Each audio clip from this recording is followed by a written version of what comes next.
Hi, I'm Megan Brown, and this is my international marketing project. The country I chose to do a marketing project on is China. The article I chose is Pay Me Pitches Some Agencies in China Don't Want to Pitch for Free. When it comes to marketing in China, I'm seeing a large shift in the way that pitching ideas are done in different companies. There are currently 21 different agencies in China that are now charging pitching fees. A scenario where this happens is where agencies, they need to do pitching for certain companies, but instead of having that company cancel, they will charge a pitching fee so that they can still give their marketing ideas to that company. A lot of times they cancel last minute, and all this work has went into these marketing pitches that aren't heard. This is really not used to produce revenue for these agencies, but more or less used to kind of show respect that they won't cancel last minute. I personally think this is a great idea that we could see in other countries and hopefully in the United States. An overview of China is China is located in East Asia. China faces the Pacific Ocean and borders 14 different countries. It's known as the third largest country next to Canada and Russia. And China is also has two famous trade routes, the Silk Road and the Maritime Silk Road. China's location is very beneficiary to them when it comes to their economics and trading. China is famously known for the Great Wall of China. China's profile. China's population is about 1.39 billion, and it's the largest media market in the world. China's population is known to be the most populous country, and it was founded in 1949. The major language in China is Mandarin, and the three major religions are Buddhism, Christianity, and Islam. The life expectancy for a man in China is about 75 years, while women in China live to be about 78. China's currency is known as the yen. I personally don't have any experience of actually traveling to China, but when I was in high school, I worked with a family who moved here from China to open up a restaurant. And so I worked there for about 4 years as a server, and when I wasn't serving, I would work in helping babysit their children. This was a really cool experience because I learned so much about their work ethics, their cultures, their morals, their values, a lot of different things. I'm actually still friends with these individuals, so it's really cool to learn and see exactly the different cultures. China's culture shocks. When you're in China, you would typically see squatting toilets as opposed to having a normal toilet. And these are actually toilet seats that are placed in the ground. They're not above ground like we have normal toilets. Personal space and privacy is a luxury in China. That's not something you see very often. So it's everywhere you turn, you're going to see someone right there next to you. Umbrella usage in China is something that you typically see. China's beauty standards are that white skin is more desired over tan skin. So with this being said, you can easily walk around and see someone using an umbrella on the streets all the time.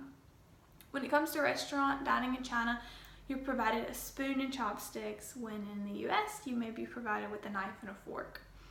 Time management isn't a priority. This is normal for them to have meetings that run over an hour to 2 hours when it comes to the Chinese. They want to establish relationships, so whatever it takes, they're willing to bend on that time. Chinese have strong family connections, so in most cases, sometimes you'll see the grandparents actually raising the grandchildren.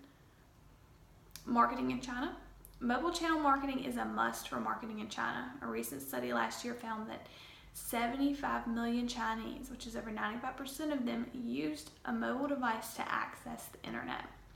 Much like the US, they use social media. It's a big marketing trend, but there's two different marketing sites that they use opposed to the ones that we typically use here in the US. They use one called Weibo, which is like a microblogging site, and they also use one called WebChat, which is a messaging platform. These are great social media sites to help get in contact and gain customers. Chinese consumers are very content-driven consumers, so content marketing is a big thing in China.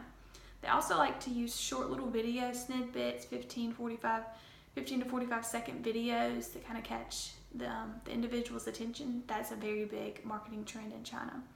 And due to China's ever fast-changing digital marketing, it's especially important for brands to stay flexible and readily adaptable. Chinese unknown facts. PlayStation and gaming consoles are actually illegal in China, and China is commonly known as the Republic of China. Ketchup, yes, ketchup was actually invented in China. Instead of driving away after you go through a drive-thru in China, they just park and come right in and actually eat there at the restaurant after going through the drive-thru. There are more than 54 million Christians in China. The Chinese death rate by execution is 4 times higher than anywhere else in the world. Because of geese's aggressiveness behavior and their great vision, they're actually used as police animals as opposed to canines. If you were to breathe freely in Beijing, China, for about 1 day, it's equivalent to smoking 21 cigarettes. Chinese soldiers, while they're in training, they actually have pins placed in their collars to help them keep their head up so they won't look down. Interesting facts about China. Buddhism first came to China around 500 AD. 1 in every 5 people in the world are Chinese. China banned Facebook in 2009. Now, if you could think about that for a second, that's something that we would not be able to do. That's crazy. You couldn't even imagine the thought of that.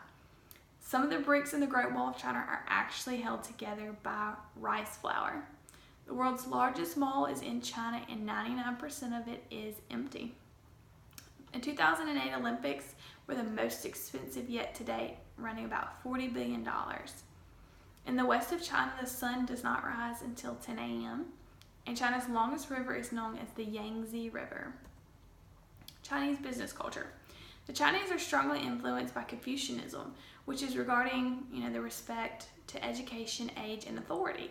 So this is something big that they kind of set the foundation for a lot of their businesses on. Etiquette and politeness tend to be another foundation that a lot of businesses have put in place.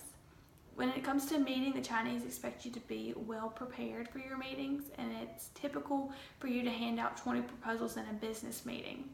Small talk is encouraged and is very normal within Chinese meetings. And the Chinese prefer to establish relationships, so a lot of times you can look and see that deals take longer to close because they want to make sure they establish a relationship with you before they close a deal with you. When it comes to handing a business card out, the Chinese actually use 2 hands to individually hand the business cards to individuals. Chinese business culture versus the business culture in the U.S. Importance of relationships are more common in China.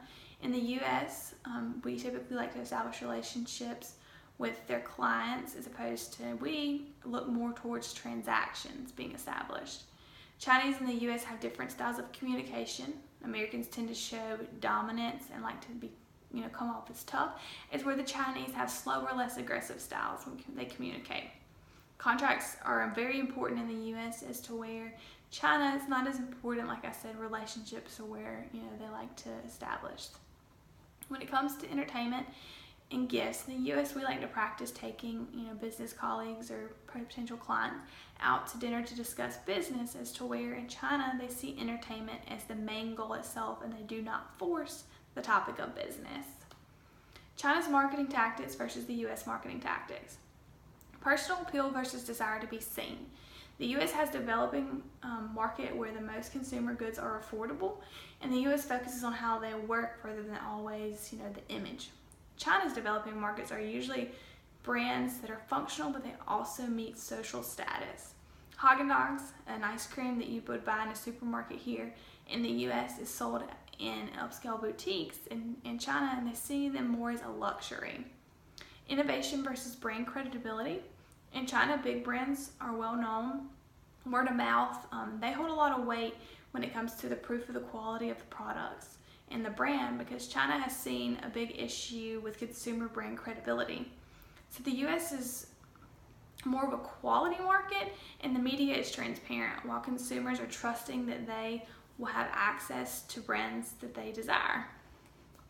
In conclusion, I feel that the 2 most important points from the article in the chapter that will help a local firm establish marketing or sell more in China are that they wish, if they wish to establish the marketing and have their brands in China, they need to be able to establish good relationships with other companies in China that they wish to sell to. Also feel that the company in the United States could establish pitching fees. Since this is something China is already doing, I think it would be a great thing to bring into China. A big factor in marketing a product to a company in China would be to establish credibility for the product and the credibility for the firm. Because Chinese, base their credibility off word of mouth and the top name brands, this could pose as a tough market for firms that maybe aren't as well known or they're wishing to start out in China's market. When it comes to relationships and credibility, I feel like these are the two major important goals that need to be, met when trying to establish a market in China.